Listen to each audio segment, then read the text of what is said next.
এই ধরনের ভিডিও আমরা প্রায় সময় দেখে থাকি। টিকটক কমেন্ট বক্সে অনেকেই ফটো কমেন্ট করছে। তা আপনারা অনেকেই জানেন না যে কিভাবে টিকটক কমেন্ট বক্সে ফটো কমেন্ট করে। তো এই সেটিংসটি করতে হলে আপনাকে ফার্স্টে আপনার টিকটক প্রোফাইলে চলে যেতে হবে।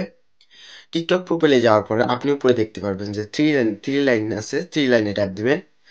থ্রি লাইনে ট্যাপ দেওয়ার পরে নিচে দেখতে পারবেন যে সেটিংস অ্যান্ড প্রাইভেসি নামক একটি অপশন আছে, অপশনে ট্যাপ দিবেন। এরপর একদম স্ক্রল করে নিচে চলে আসবেন। নিচে চলে আসার পর দেখতে পারবেন যে ওয়াচ অ্যাকাউন্ট, এই অপশনে ট্যাপ দিবেন। কিছু প্রাইভেসির কারণে আমার অ্যাকাউন্টগুলো আমি এখানে দেখাতে পারলাম না। এর নিচেই দেখতে পারবেন যে অ্যাড অ্যাকাউন্ট একটি অপশন আছে, এই অপশনে ট্যাপ দিবেন। ট্যাপ দেওয়ার পরই নিচে দেখতে পারবেন যে বিডি ফ্রন্ট, একটি মোটা ফ্রন্টের ব্ল্যাক ফ্রন্টের একটি বড় দেখতে পারবেন যে বিডি লেখা আছে, এই অপশনে ট্যাপ দিবেন। এটা মূলত বাংলাদেশ সিলেক্ট করে। এই অপশনে ট্যাপ দেওয়ার পরেই উপরে দেখতে পারবেন যে সার্চ বার আছে, সার্চ বারে যাবেন। আপনি সার্চ বারে গিয়ে আপনি এখানে লিখবেন আর্জেন্টিনা। আর্জেন্টিনা লেখার পরেই দেখতে পারবেন যে ফার্স্ট একটা আর্জেন্টিনা অপশন আসছে, এই অপশনে ট্যাপ দিবেন। ট্যাপ দেওয়ার পরেই দেখতে পারবেন যে আমার আর্জেন্টিনা কিন্তু সিলেক্ট হয়ে গেছে।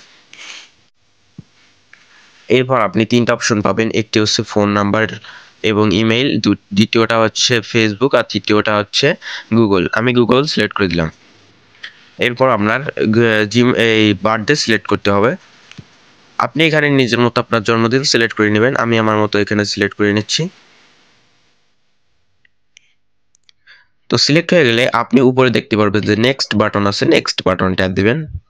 নেক্সট বাটন ট্যাপ দেওয়ার পরে আপনি এখানে আপনার নিক নেম সিলেক্ট করতে বলবে। আপনি করলে নিক্স নেম সিলেক্ট করে দিবেন আপনার নিজের মতো। আমি এখানে আমার নিজের মতো আমি একটি বসিয়ে দিয়েছি।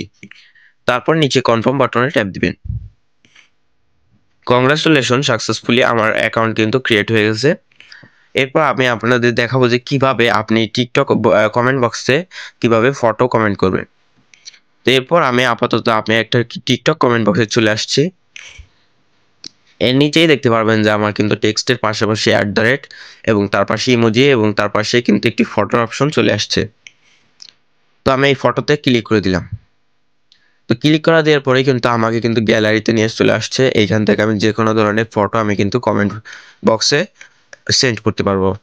তো এইখান থেকে আমি সাধারণত একটি ইউটিউবের ফটো আমি এখান থেকে সিলেক্ট করে দিলাম। তো সিলেক্ট করে দেওয়ার পরে এখানে কিছু লিখলেও হবে, না লিখলেও হবে, আমি এখান থেকে সেন্ড করে দিলাম। তো এভাবেই কিন্তু আপনি যে কোনো টিকটক কমেন্ট বক্সে ফটো সেন্ড করতে পারবেন। এতে কিন্তু হাজার হাজার রিয়েক্ট পড়ে একজনের কমেন্টে। যাওয়ার আগে অবশ্যই চ্যানেলটি সাবস্ক্রাইব করবেন। ধন্যবাদ ভিউয়ার্স, আপনাকে অসংখ্য অসংখ্য ধন্যবাদ আমাদের সম্পূর্ণ ভিডিওটি দেখার জন্য। নেক্সট টাইম কোন বিষয় নিয়ে ভিডিও দেখতে চান কমেন্টে বলে যাবেন এবং ভিডিওটা কেমন লাগছে সেটাও বলে দেবেন কমেন্টে। ধন্যবাদ।